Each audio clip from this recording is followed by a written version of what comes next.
back to In Depth with Academia. I'm Richard Price, CEO of academia.edu, and I'm here to take you on another journey through new frontiers in research.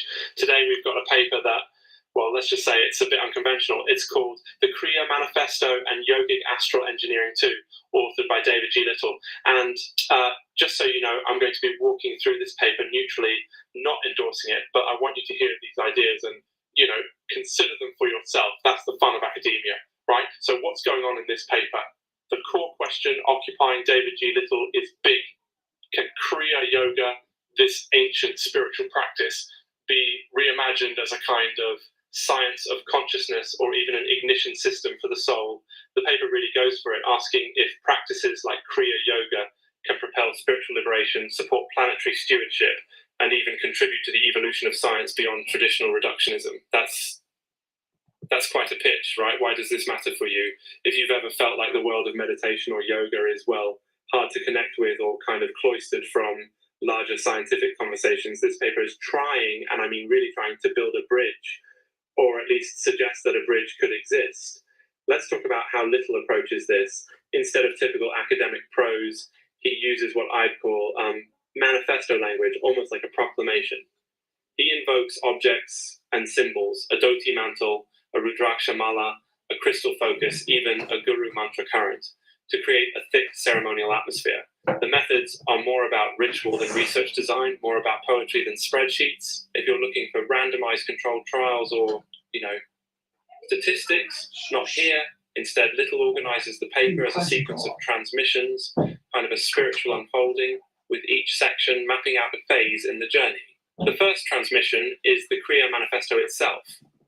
Here, Little claims Kriya Yoga works as the ignition system of the soul. So imagine turning the ignition key in a car, but here, the car is your consciousness. It's the launching point for spiritual evolution and even planetary stewardship. There's this repeated emphasis on lineage fidelity, which means honoring the tradition, the specific teachings handed down over generations.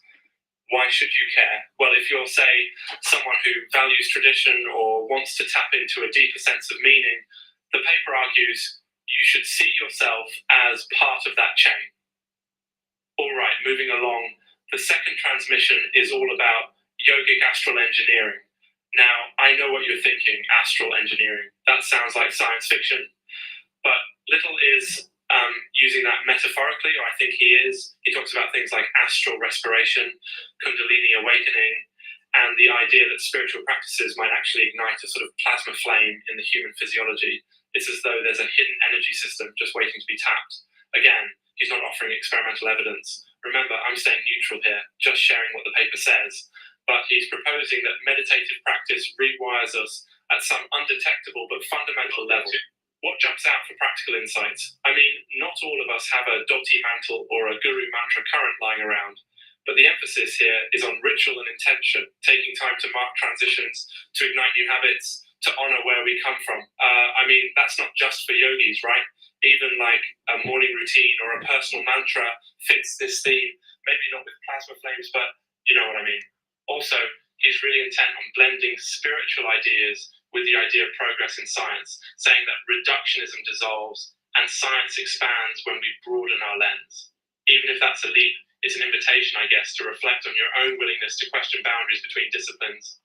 Oh, this is reminding me, once I tried to create my own morning ignition ritual, I made coffee, opened my laptop, lit a candle.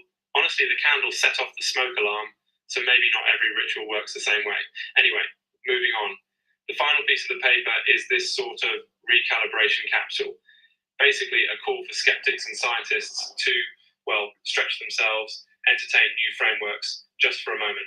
There's a line, the yogi is the scientist. Now, whether you agree or not, it's a challenge. Can you experiment with your own consciousness the same way you might experiment in a lab? To sum up, there's no mandate here. I'm not saying you need to go out and buy a dhoti or believe in plasma flames. But this paper is one of those wild academic invitations to think, to stretch, to maybe imagine different ways of finding meaning. And who knows, even if it's not your cup of tea, you might pick up one small practice or insight that sticks. Remember, academic research is about opening doors, not handing out final answers. If you want to dive deeper, check out David G. Little's paper. Bring your curiosity, your questions, and maybe candle next to your laptop. Thanks for joining me on In Depth with Academia. Until next time, keep exploring.